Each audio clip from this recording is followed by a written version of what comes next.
Cheers, legends! What we have in today's video is a deck breakdown for Marvel Snap utilizing the most recent release, Fastios. Marvel Snap is a free-to-play collectible card game, and this week gives 3-cost decks a lot of power and utility. Fastios' effect gives your decks either -1 cost or +2 power on reveal.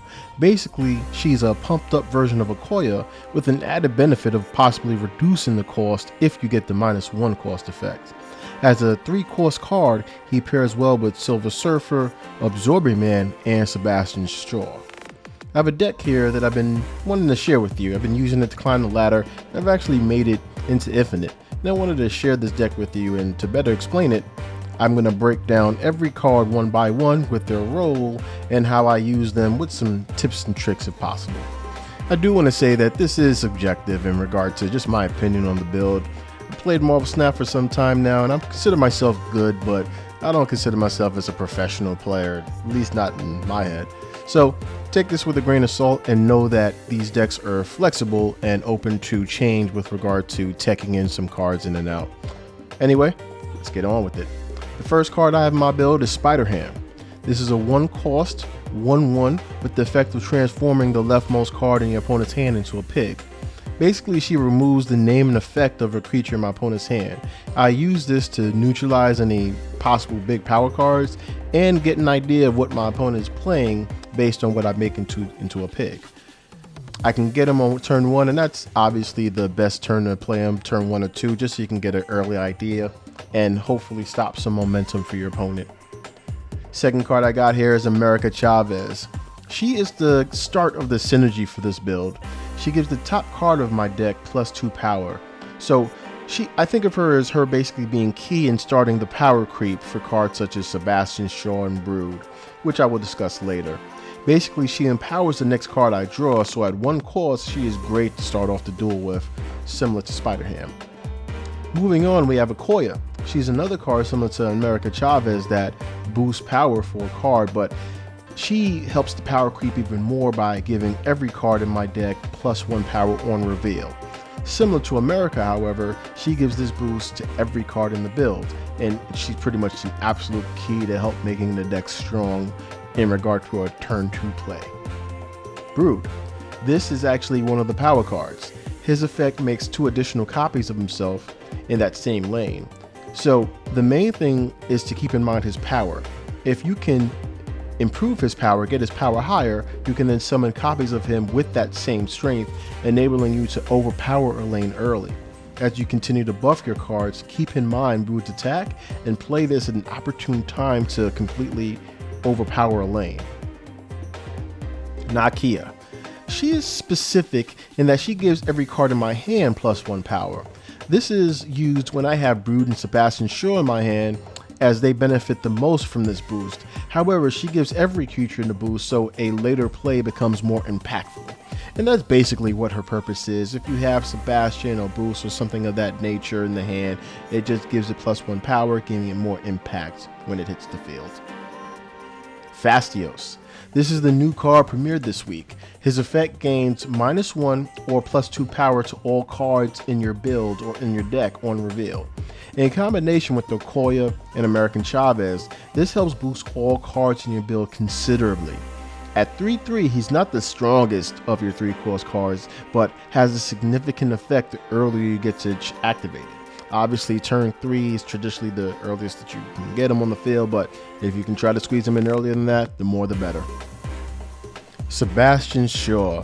I actually got to know this character through the House of X Marauders comic that came out. Really dope comic run. Anyway, moving on. This is one of the power cards in this build. His effect, he looks small, but his effect boosts his attack anytime his attack power is permanently boosted. When I say permanently, I mean it cannot be a temporary buff like a lane attack increase for him just being in it. Any effect that permanently boosts his attack, like America Chavez or even Forge, activates his effect, so he gets an additional boost on top of that boost, for example Forge.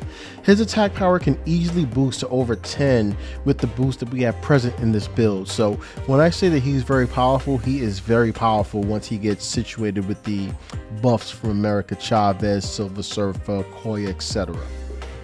Makari. This is a new card that premiered this month as part of the Celestial season. She is basically a free 3-cost 4-power drop that goes to a random lane location. I included her into this build as she is a free power that plays itself. She is a 3-cost card, so she pairs well with Silver Surfer. However, she is best when you actually draw her late. Drawing her in turn 6 after you've already boosted your deck gets you a free power drop, and you don't have to worry about using resources to get it onto the field. Where she is random, but keep in mind that she can go to locations that you yourself cannot play into. She is sneaky with how much power she can add to a lane at random, so use her cautiously and hopefully you draw her at the opportune time. I'd say turn 1 or turn 6. Gladiator. This is a 3-cost 8-power card that allows you to add a card from the opponent's deck to your side of the field. If it has a lower attack, it dies, but however, keep in mind that if it has a reveal effect, it will be able to activate it if it can. So just keep in mind that his effect is more potent the more his attack is boosted. He is able to pretty much take over a lane if you get his attack power to 10 or 11, etc. I do want to keep in mind though his effect. You do want to be cautious about the type of decks you're playing when you activate this card. For example, you don't want to pop a Nimrod or Wolverine, as that's actually going to give your opponent plus and put you at a disadvantage with regard to later cards such as Null. And the overall fact that there are monsters in the build that just have a higher attack power than him naturally, so you may give your opponent a free high power card for nothing. So that is the trade-off. Be careful when and where you play him. Silver Surfer. This card is the icing on the cake. This is actually the card you want to have saved for turn 6 or turn 7 possibly. His effect gives all other 3-cost creatures plus 2 power. This is the card that you play when all your other 3-cost cards are on the field and you're ready to kind of close it off. Even in lanes that are closed off in terms of access to you or just otherwise full, Surfer can provide power there in lanes that you don't have access to, as long as there's a 3-cost creature in there. He double buffs Sebastian with his effect. He adds 6 power to Brood when you consider his reveal effect. This card is key in closing out matches, straight up. And now we move on to the last 2 cards that really help propel this build.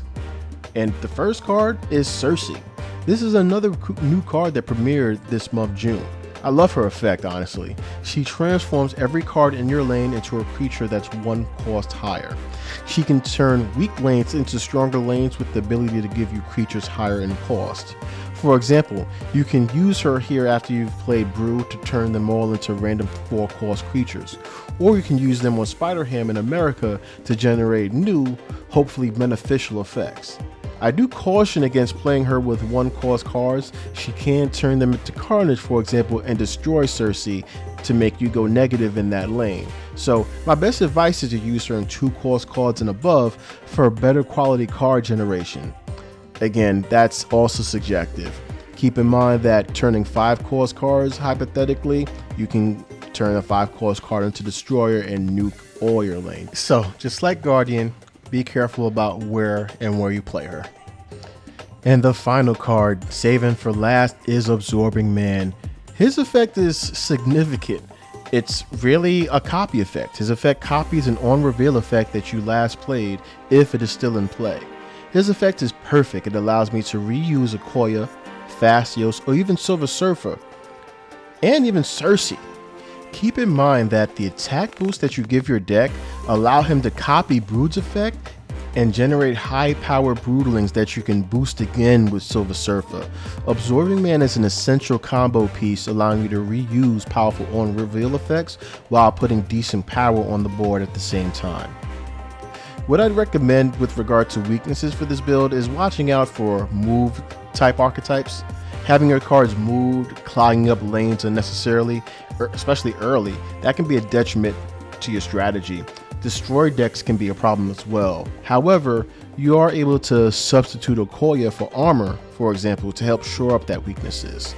Especially if you find yourself playing a lot of destroyed decks, Kitty can work too, especially if you're running against onslaught decks, for example.